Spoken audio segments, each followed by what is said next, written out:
Salve, salve, estudantes de todo o Brasil! Eu me chamo Patrick Gomes e sejam muito bem-vindos a mais uma aula aqui no meu canal. E hoje a aula é sobre parasitologia.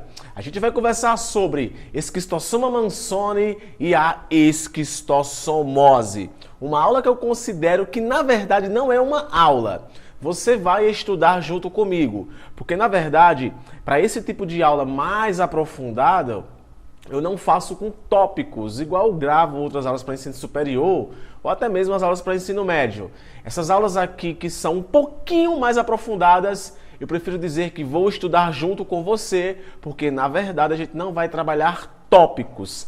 A gente vai discorrer sobre tudo acerca da pauta dessa aula de hoje, que no caso eu utilizei o livro Parasitologia Geral, um livro muito bom. Então, literalmente, eu fiz o resumo desse livro aqui para vocês, desse capítulo, ou melhor. Então, eu considero que vai te ajudar pra caramba.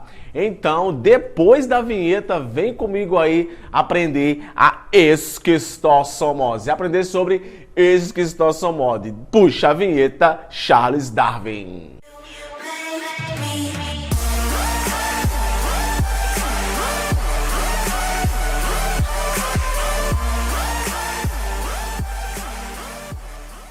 Muito bem, meus queridos, Esquistossoma mansoni e esquistossomose. A espécie do gênero Esquistossoma, que tem importância epidemiológica em medicina humana.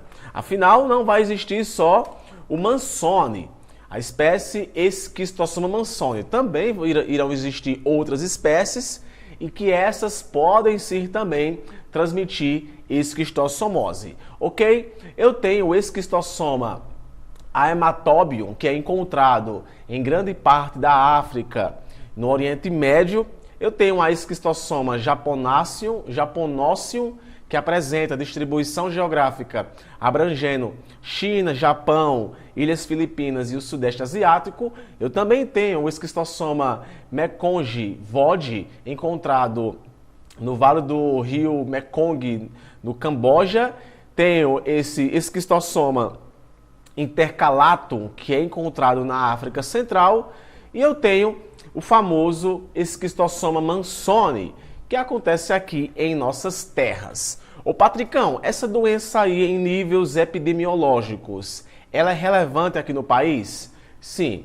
Como você pode perceber, eu tirei aqui um print de algumas matérias que envolvem essa doença e o negócio realmente é bem sério. Como você pode perceber, esquistossomose ou barriga d'água é uma doença considerada endêmica no país. Brasil é um dos países em que a esquistossomose permanece endêmica. Esquistossomose é preocupante no litoral de Pernambuco. Então, endêmica literalmente é porque a doença conseguiu encontrar aqui, ou melhor, né, o organismo, o parasita conseguiu encontrar aqui condições suficientes para poder conseguir sobreviver e conseguir transmitir a doença. No Brasil, a doença é popularmente chamada de xistose, barriga d'água ou mal do caramujo. Bom, geralmente todo mundo conhece como barriga d'água, tá? Atingindo milhões de pessoas numa das maiores regiões endêmicas dessa doença em todo o mundo. Literalmente, quando fala de esquistossomose, fala logo de barriga d'água, hepatomegalia, esplenomegalia. Só que você vai ver aqui no decorrer da aula que, na verdade, acontecem outras coisas quando uma pessoa está com essa doença, só que a aula não é voltada só para falar da doença. A gente vai falar da biologia do organismo como um todo, que no caso é um plateuminto, animal invertebrado, sistema digestório incompleto, é plano, não tem órgãos, é acelomado, e então tem toda uma biologia por detrás desse organismo. Talvez, caso você queira assistir uma aula de zoologia aqui no canal, eu vou estar colocando na descrição aqui, onde eu falo do grupo dos plateumintos como um todo. Aqui eu vou me focar especificamente em falar do Esquistossoma mansoni, tá? E tá aí o nosso bichão lindo e maravilhoso. A gente vai estar vendo essa imagem, detalhando como é o corpo desse organismo. Se é parasita, então ele acaba se alimentando de substâncias que tem dentro do nosso corpo e, claro, também produzindo diversos antígenos que nos fazem mal. E aí é que está o legal da coisa, é que o nosso corpo ele produz anticorpos sim. Então você vai ver daqui a pouco que nosso corpo ele acaba também reagindo a esse parasita, inclusive até matando ele. Só que como ele é um organismo muito simples, mas ao mesmo tempo que pode transmitir uma doença, ele tem um certo ciclo de vida muito, como é que eu posso dizer, muito delicado. Então tem que ter condições, alimentação, temperatura, para poder fazer com que esse organismo sobreviva. Sem contar também que durante todo o seu ciclo de vida, que é heterocênico, passando, portanto, por um caramujo, por um hospedeiro intermediário. Hospedeiro intermediário é aquele que acontece que o organismo sofre reproduções assexuadas. Definitivo é aquele que ele sofre a reprodução sexuada e também assexuada. Então você vai perceber que tem toda uma relação do parasita com o caramujo, do parasita com você. E claro, durante todo o seu ciclo de vida acontecem diversas transformações. Aqui o verme adulto, coloquei o macho. O macho e a fêmea têm um pouco de dimorfismo sexual. A fêmea é um pouco maior do que o macho. E o macho tá aí grandão, bonitão, maravilhoso. Não tem sistema reprodutor, então tu vai ver como é que ele produz aí os seus gametas. E aqui vamos conhecer aqui esse macho. O Esquistossoma mansoni em cópula, mostrando detalhes do macho. Ventosa oral, olha só aqui, e ventral, outra aqui. Aspecto do tegumento recoberto de tubérculos e canal ginecóforo, no qual emerge a fêmea. Esse canal ginecóforo vai ser utilizado justamente para reprodução. E aqui você vê o seguinte, o corpo dele é literalmente dividido em duas partes. Uma porção anterior e uma porção posterior. Na porção anterior você vê as ventosas. Tem a ventosa oral e a ventosa ventral. Essas ventosas são importantes tanto para a alimentação como também para a fixação do parasita no substrato. E o canal ginecóforo, que vai estar na porção posterior, vai estar ligado também à reprodução, mas também vai estar ligado a outras coisas. Beleza? Aqui eu tenho um queco ramificado, ao qual as ventosas vão ter contato com esse queco. Você vai ter o poro genital, que é justamente aonde também vai estar ocorrendo a questão de armazenamento de gametas. Testículos, olha só, ele tem testículos, velho. Mesmo ele não tendo um aparato sexual desenvolvido, ele vai ter testículos, vai estar produzindo gametas. E o canal ginecóforo. Então, anote isso. Lembre, você está estudando comigo. Então, pause. Pause, você pode apertar K, que pausa o vídeo, ou apertar só o botão espaço, que também pausa o vídeo. E você vai anotar isso daí. O verme não possui órgão copulador. E assim, os espermatozoides passam pelos canais deferentes que se abrem no poro genital. Então, o poro genital, ó, vai expulsar. Dentro do canal ginecóforo, aí alcançam as fêmeas fecundando-a. Então, a fecundação literalmente vai acontecer dessa forma. Então, a fêmea precisa entrar dentro do macho para poder acontecer a reprodução sexuada. Patrick, qual é a diferença de uma reprodução sexuada para uma assexuada? A sexuada não é que tenha um ato sexual em si, é que tem a presença de gametas. A assexuada não vai ter participação de gametas e o organismo ele vai sofrer literalmente uma divisão que vai estar dando origem a outro idêntico, que você vai ver que isso é muito comum aqui na fase assexuada deste organismo, tá? E eu tenho aqui a fêmea também, que ela é um pouco maior, ela mede cerca de 1,5 centímetros, o macho mede cerca de 1 centímetro, isso aqui verme adulto, tá? O verme adulto. A porção anterior vai ser semelhante à do macho, mas a porção posterior ela vai ter o seguinte, a metade posterior é preenchida pelas glândulas vitologênicas ou vitelinas e o queco. Queco que vai estar ligado aí também à excreção do animal e essas vesículas que também vão ser importantes para nutrir os ovos, né, que foram gerados a partir da fecundação, tá? E aqui você vê os ovos. Eu coloquei ali o símbolo de micrômetro errado porque o meu computador não faz esse símbolo, tá? Aqui é 50 micrômetros. Então perceba aqui os diferentes tipos de estágio dos ovos desse organismo aqui. E aqui estão os dois principais protagonistas que você conhece. o miracídio do lado esquerdo e a cercária do lado direito, que participam aí justamente, um entrando dentro do caramujo e o outro entrando dentro da pele da pessoa. Beleza? O miracídio é o ovo maduro e é encontrado nas fezes. Então, nosso próprio corpo ele também produz esses ovos. Esses ovos eclodem, os ovos eclodem na água, produzem esse miracídio. O miracídio acaba aí através de uma compatibilidade com o caramujo Bionfalaria, acaba penetrando pelo caramujo. E eu tenho aqui a cercária. Vamos aqui namorar um pouquinho aqui com esse miracídio aqui.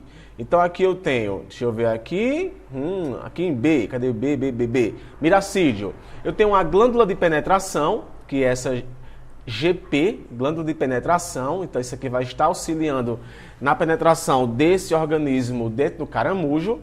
Eu tenho as glândulas adesivas, como o próprio nome diz, vai estar ligada à aderência, GA aqui, beleza? Eu tenho as células flamas, que também são ligadas à questão de excreção. Por mais que a excreção ela seja bem elaborada nos vermes anelídeos, aqui nesse plateomito aqui a gente já vê vestígios desse tipo de célula que vai auxiliar no processo de excreção. Eu tenho aqui os túbulos excretores, que vão estar em conexão justamente com essas células flama, como você pode perceber aqui. Eu tenho o poro excretor, que justamente está tudo aqui conectado. E essa excreção aqui, ela é antígeno, acaba também sendo antígeno dentro do caramujo, tá? Não só o organismo em si é um antígeno, o que ele produz também é antígeno, tá? Eu tenho também aqui uma parte que é muito importante, que é esse TB aqui, que é o Teratobium. Esse Teratobium aqui ele é muito importante para a questão também da penetração desse organismo no caramujo, tá? Eu tenho aqui a cercária, que parece já um peixinho, né? Que vai perder essa cauda aqui quando ela entra dentro do nosso corpo. E eu tenho aqui a ventosa oral, eu tenho a ventrosa oral e o poro oral. Então isso aqui vai estar ligado à questão de alimentação. Eu também tenho aqui o DGP, que são os ductos das glândulas de penetração. Então tá aqui os ductos dessas glândulas que também vão estar associando no processo de penetração na pele da gente, ou pelo pé, ou inclusive até pela boca. Ele também pode entrar pela boca, tá? Só que se a gente ingerir esse organismo aí, é muito provável que ele morra no nosso estômago, tá? Eu tenho o queco, ligado também à excreção, e tenho as glândulas de penetração. Eu tenho a ventosa ventral. Essa ventosa ventral aqui vai ser também importante para a fixação do organismo em substratos. E eu tenho o PG, que é o poro genital, como o próprio nome diz, vai estar também ligado à questão de reprodução assexuada, tá? Ok? Então tá aí esses dois organismos aí que são fundamentais para o ciclo de vida dessa doença. Com relação ao miracídio, eu vou enfatizar aqui outros aspectos importantes sobre eles. Então, o miracídio apresenta a forma cilíndrica com dimensões médias de 180 micrômetros, tá? E micrômetros de comprimento por 60 micrômetros de largura. Então, em termos microbiológicos, até que ele é muito pequeno, beleza? Então, não é porque ele é pequeno que ele vai ser também, tem que se negligenciar, não. Caso ele encontre o caramujo no tempo hábil, ele vai com certeza acabar se desenvolvendo dentro dele, tá? Então aqui, apresentam células epidérmicas onde se implantam os cílios. Então aqui eu tenho basicamente especializações da membrana. Esses cílios aqui também vão estar auxiliando no processo de locomoção, né, de motilidade e também na questão de aderência, tá? Os cílios também auxiliam nesse processo. Eu tenho o Teratobium, que no caso vai servir como uma ventosa com terminações de glândulas adesivas. E também vai ter cílio lá dentro, viu? Cílios maiores e espículos anteriores, terminações nervosas. Por mais que tenha sistema nervoso difuso nos quinidários, que são animais que vieram antes dos plateumintos, pelo menos em termos de cladograma, esse organismo ele tem um sistema nervoso bem simples, então ele já começa a responder ao ambiente. E esse teratóbio ele vai ter essas terminações nervosas que inclusive vão ser importantes para poder existir a compatibilidade do miracídio com o caramujo, tá? Então aqui eu tenho as células flamas e o poro excretor, que são ligados à excreção, como eu coloquei no slide anterior. E tenho aqui o sistema nervoso é muito primitivo, estando representado por uma massa celular nervosa central, que se ramifica e se conecta com células nervosas periféricas. Então, daqui parte para a camada posterior. Aí, no caso, cordas nervosas de células bipolares. A contratibilidade e motilidade da larva são comandadas por esse sistema, que aciona camadas musculares, que aciona a camada muscular subepitelial. Então perceba só que esse animal ele já é um animal que tem uma certa autonomia no seu sistema nervoso para fazer funcionar esses cílios e esse canal chamado de teratróbion. Isso acaba sendo interessante para justamente fazer com que a larva se comunique com o meio em que ela se encontra, tá? E as células germinativas, em número de 50 a 100, que darão continuidade ao ciclo do caramujo, encontrando-se na parte posterior do corpo da larva. Então aqui embaixo vão ter aí células germinativas que vão ser importantes para acontecer processo de reprodução, ok? Eu tenho aqui a cercária, que vai ter um comprimento maior do que o miracídio, é claro, vai ter de 500 micrômetros, vai ter um comprimento de 500 micrômetros, uma cauda bifurcada, que também vai variar muito de cercária para cercária também, não é padrão isso.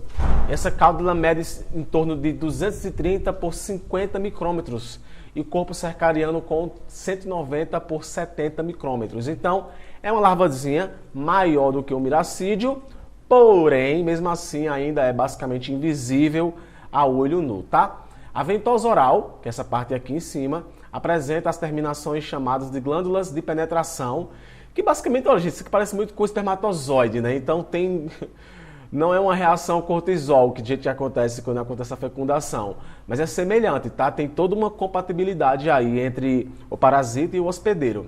A ventosa ventral ou acetábulo é maior e possui musculatura mais desenvolvida. Então essa ventosa ventral aqui, ela vai estar ligada também à fixação e vai ser importante justamente para poder manter o parasita dentro do corpo do organismo, tá? O habitat. Esse habitat aqui, eu considero que você também aperte pause e você note acerca desse habitat para tu poder compreender um pouco como é que esse organismo ele reage ao ambiente. Então, o verme adulto vive no sistema porta-hepático. Então, primeiro porta-hepático, depois ele vai para o intestino, os ovos acontece a desova e grande parte dos ovos atingem o intestino e do intestino podem ser liberados. Os esquistossômulos, quando chegam ao fígado, apresentam um ganho de biomassa exponencial, ou seja, eles aumentam de tamanho. E após atingirem a maturação sexual, em torno do 25º dia. Então perceba que não é um negócio do dia para a noite, então demora, dias, semanas, para poder esse verme chegar na fase adulta.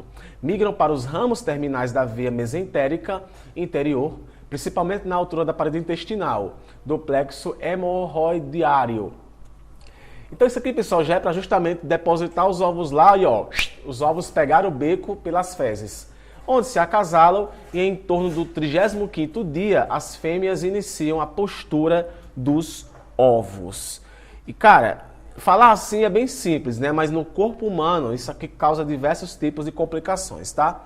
Então aqui você vê um ovo desse animal. Aqui você vê a cápsula do ovo, olha só. Você imagina aqui também. Aqui está 100, aqui está em 1000 vezes, então aumentou pra caramba, então você vê já o tamanho que ela é. Essa imagem aqui é do livro, que é o qual eu vou estar colocando na descrição aqui do vídeo, tá?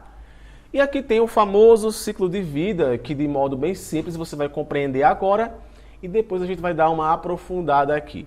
Essa imagem aqui, é muito provável que você já tenha visto essa imagem aí em algum livro de biologia, tá? E ela traz justamente como acontece esse ciclo de miracídio e cercária, tá? E fases de maturação sexual. Então aqui eu tenho os diversos tipos de espécies de esquistossoma que acabam sendo eliminados pelas fezes, beleza? Os ovos eclodem e as larvas são liberadas, no caso o miracídio. Os miracídios penetram no tecido do caramujo.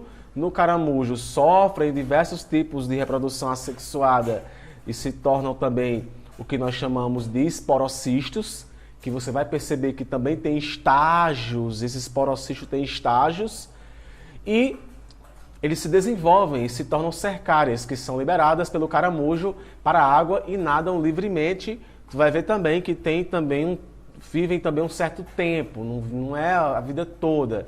E a temperatura também tem que ser ideal, porque senão ele morre. E acabam penetrando na pele da gente. As cercárias perdem a cauda durante a penetração, transformando em esquistossômulos. Caem na circulação, migram para o sangue, porta do fígado, amadurecendo da forma...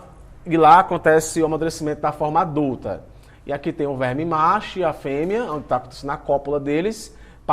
Pares de vermes migram para as vênulas mesentéricas do intestino e lá acontece aí a sua reprodução e sua desova, onde vai encher de ovos o seu intestino, como também pode ter ovos no sistema porta.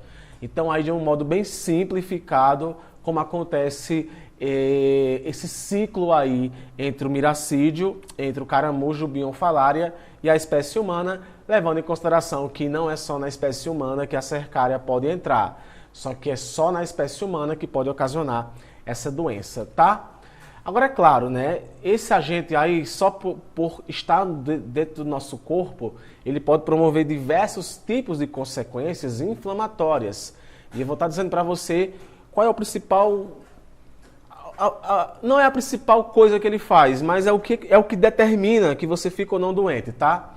Então aqui eu tenho o esquistossoma mansoni, ao atingir a fase adulta de seu ciclo biológico no sistema vascular do homem e de outros mamíferos, alcança as veias mesentéricas, principalmente a veia mesentérica inferior, migrando contra a corrente sanguínea, isso aqui é importante, migrando contra a corrente sanguínea.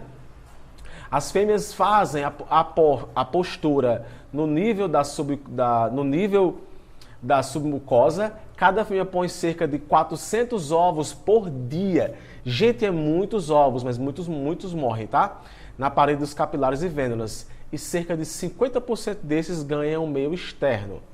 5 anos é a vida média do esquistossoma mansoni, embora alguns casais possam viver mais de 30 anos, eliminando os ovos. Agora sim, uma pessoa está com essa doença durante 30 anos, eu vou te contar, viu? Os ovos colocados nos tecidos levam cerca de 1 semana para tornarem-se maduros. No caso, o miracídio formado e da submucosa chegam à luz intestinal e por lá são liberados, né? E tem que cair na água para poder acontecer a continuação do ciclo biológico. Esse textinho aqui eu também peguei do livro, o ideal é que vocês apertem pause e também anotem. Gente, quem não anota não aprende. Uma videoaula com tópicos é legal, mas uma videoaula comentando o livro, ela é melhor ainda. Então dê um pause, anote, você não vai se arrepender, tá? Então aqui eu tenho o seguinte, os prováveis fatores que promovem essa passagem. A passagem justamente do organismo do sistema porta para as paredes mesentéricas, tá? Então, de acordo com o livro, ele listou aqui 5 dessas causas que eu também considero importante, por isso que eu quero compartilhar com vocês, tá? Reação inflamatória, sem dúvida, o processo mais importante, já que em animais imunossuprimidos ocorre acúmulo de ovos nas paredes intestinais. Animais imunossuprimidos são animais em que eles acabam produzindo poucos anticorpos para a quantidade de antígenos que tem dentro do corpo dele, tá? Pressão dos ovos que são postos atrás, então acontece o bombeamento também que faz com que esses ovos cheguem ao canal mesentérico. Enzimas proteolíticas produzidas pelo miracídio lesando os tecidos, o que também vai levar a uma inflamação. Esses nomes é muito complicado de eu falar, meu Deus do céu. Adeujaçamento da parede do vaso, provocado pela distensão do mesmo com a presença do casal na sua luz. Então, literalmente, o casal está entupindo o sistema porta-hepático, né? E faz com que também isso aí leve à inflamação, fazendo com que aconteça essa migração. Finalmente ocorre a perfuração da parede venular já habitada, já debilitada pelos fatores anteriores citados e auxiliada pela descamação epitelial provocada pela passagem do bolo fecal e os ovos ganham ambiente externo. Beleza? E aí eu tenho a reação que acontece entre o caramujo e o parasita, que nós chamamos de miraxinose, e essa reação ela é bem compatível, tá? Então eu tenho aqui, a capacidade de penetração restringe-se a cerca de 8 horas após a eclosão e é notavelmente influenciada pela temperatura. Se tiver muito quente, morre, se tiver muito frio, morre também. Por essa razão, o contágio com a cercária acontece em horas específicas do dia, tá? E eu coloquei aqui também um fragmento do livro que eu considero também importante compartilhar com vocês. O contato com o tegumento do molusco, o tegumento é a pele, tá pessoal? Faz com que o teratróbium assuma a forma de ventosa, então ó, cola, ocorrendo quase que simultaneamente a descarga do conteúdo das glândulas de adesão. O miracídio atinge intensamente, agita-se, ou melhor, intensamente, com os movimentos contráteis e rotatórios, comandados pelas vibrações ciliares e pela ação da musculatura subepitelial. Lembrando que isso daqui também tem participação do microsistema nervoso deste bicho. Nesse meio tempo, o conteúdo das glândulas de penetração é descarregado e as enzimas proteolíticas iniciam sua ação de digestão dos tecidos. A ação combinada dos intensos movimentos do miracídio e da ação de enzimas constitui o elemento que permite a introdução do miracídio nos tecidos do molusco. Então é literalmente uma fecundação aí de um gameta com uma corona radiada e com uma zona pelúcida, né? Parece muito, né? Tem toda uma compatibilidade e uma relação de penetração. O processo de penetração tem duração de 10 a 15 minutos. Nesse processo, cerca de apenas 30% dos miracídios são capazes de penetrar e evoluir, no caso, nessa espécie de...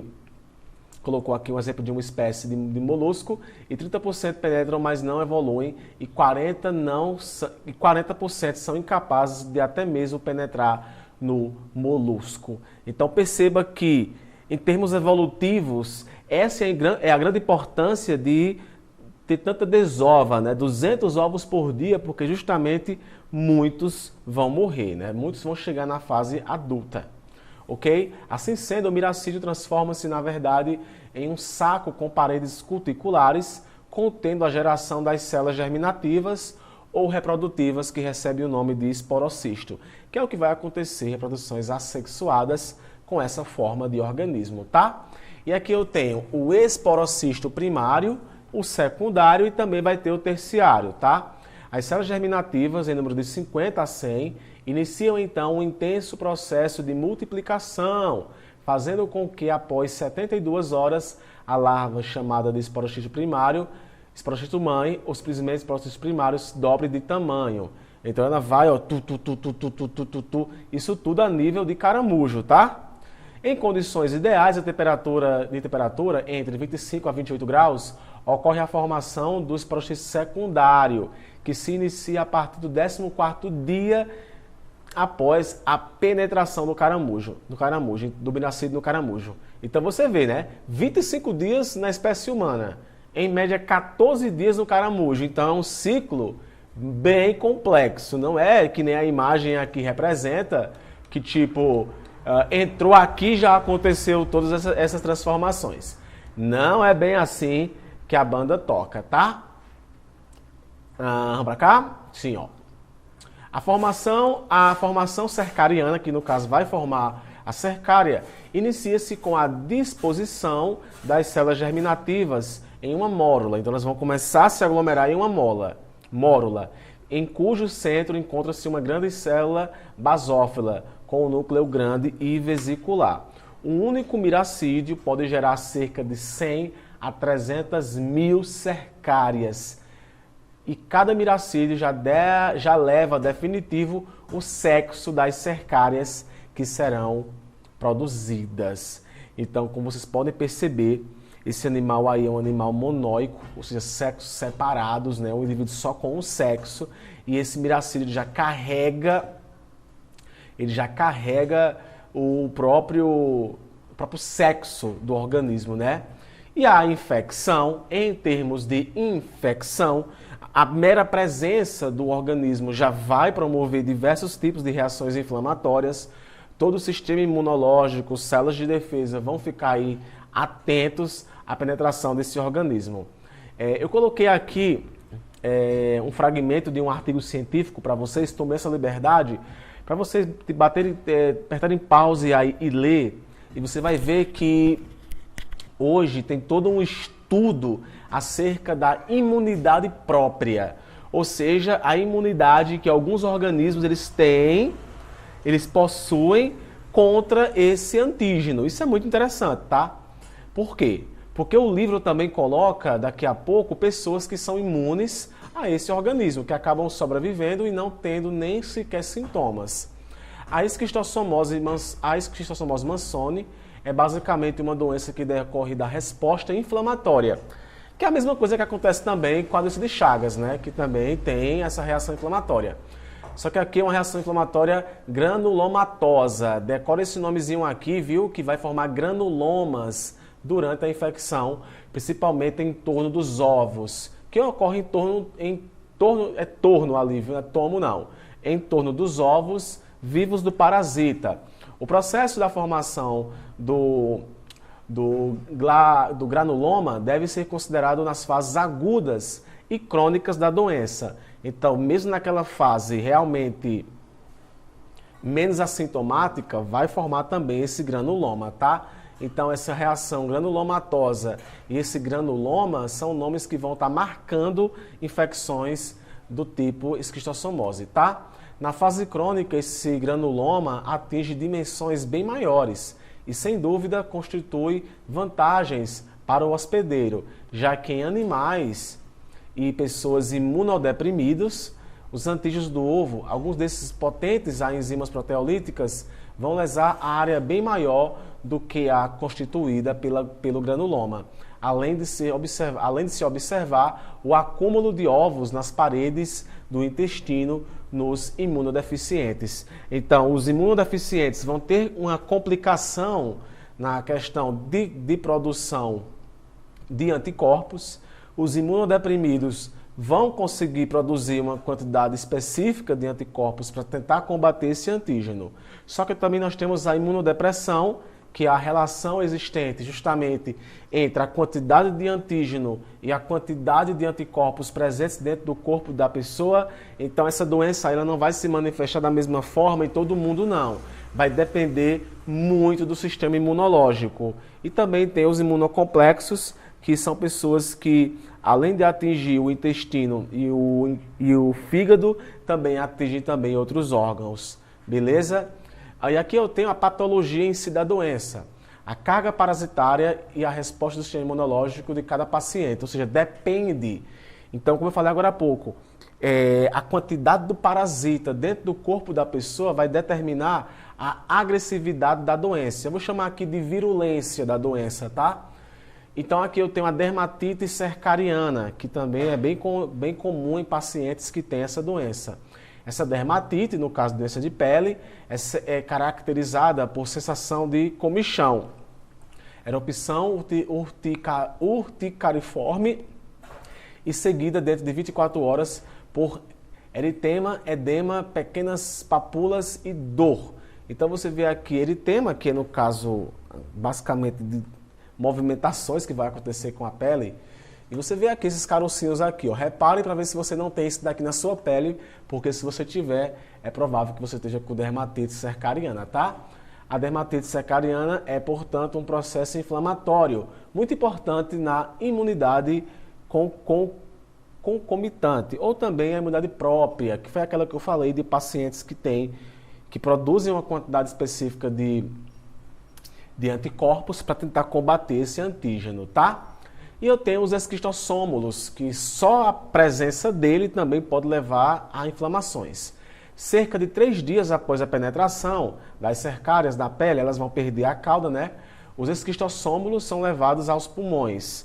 Então, canais tissulares. Na segunda semana após a infecção, podem ser encontrados nos vasos do fígado, posteriormente no sistema porta-intrahepático. Nessa fase, pode haver linfedema generalizada, inflamação, né, velho, dos canais linfáticos, febre, aumento volumérico do baço, a esplenomegalia e também vai ter hepatomegalia, tá? E sintomas pulmonares, ok? E aqui eu tenho o verme adulto. Com relação ao verme adulto, também dentro do corpo da gente, o que é que iremos encontrar, né? Sabe-se que após a maturação dos vermes adultos nos ramos intrahepáticos do sistema porta, os mesmos migram principalmente para a veia mesentérica inferior. Os vermes penetram aí por longos anos, permanecem aí por longos anos e não produzem lesões de monta. Já os vermes mortos podem provocar lesões extensas, embora circunscritas. Essas lesões ocorrem principalmente no fígado, para onde os parasitos são arrastados pela circulação porta. Além dessas lesões, o verme adulto expoliam o hospedeiro devido ao seu alto metabolismo. Foi demonstrado que o Esquistossoma mannsoni consome em torno de 2,5 mg de ferro por dia e 115 do seu peso seco de glicose. Então você vai ter perda de peso também aí, só que você vai ter inflamações hepáticas e também esplênicas. Então vai ter também inflamação no seu baço, né? Porque o baço também está ligado à questão do sistema imunológico. E aqui eu tenho a fêmea zona, ó, parecendo um anelídeo, entrando aqui dentro do macho para poder acontecer a cópula. E os ovos, quando em grande número, podem provocar hemorragias. Então, as fezes da pessoa também podem ter sangue também, né? Nas fezes das pessoas, que vai caracterizar hemorragias. Edemas na submucosa e fenômenos degenerativos como formações ulcerativas pequenas e superficiais, tá? E eu tenho aqui a esquistossomose aguda, que no caso vai acontecer a fase pré-postural e a fase aguda em si. Em geral, é uma fase com sintomatologia variada, que ocorre cerca de 10 a 35 dias após a infecção. Lembra que eu falei, para o parasito chegar à fase adulta, demora em torno de 35 dias, 30 dias. Agora, isso vai depender muito do sistema imunológico do corpo da pessoa. Não esqueçam disso. A carga parasitária e como se encontra o sistema imunológico da pessoa é que vão determinar a agressividade da doença. Na fase aguda, aparece em torno de 50 dias e dura até cerca de 120 dias após a infecção, provocando a formação de granulomas, inflamação, né, simultaneamente, caracterizando a forma tóxica, que pode apresentar-se como doença aguda, febril, acompanhada de sudorese, calafrios, emagrecimento, fenômenos alérgicos, diarreia, disenteria, cólicas, tenesmo. Esse tenesmo aí também são basicamente semelhantes a movimentos peristálticos, tá? São contrações que acontecem a nível muscular. Hepatoesplenomegalia discreta, no caso aumento do fígado e do baço, linfedema, leucocitose com eosinofilia, aumento das globulinas e alterações discretas das funções hepáticas. Então perceba que as complicações desse organismo aí, por isso que eu prefiro colocar o texto, não o tópico. Anote, para você não esquecer, meu jovem. Ah, Patrick está só lendo. Não estou comentando. É uma aula do tipo estudada. Nós dois estamos estudando.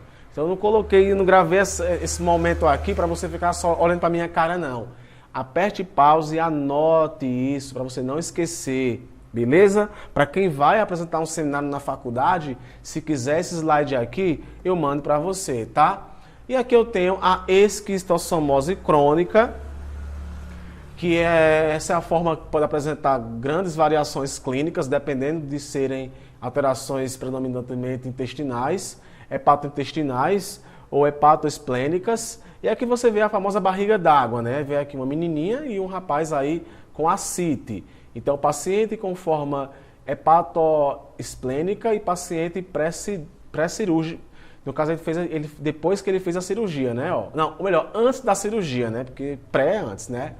E aqui eu tenho, no intestino, em muitos casos, o paciente apresenta diarreia, mucossanguínea lenta, que é aquela que eu falei que sai sangue, dor abdominal e tenesmo, e no fígado acontece isso aqui, né? Basicamente, necrose do fígado, né? Ó.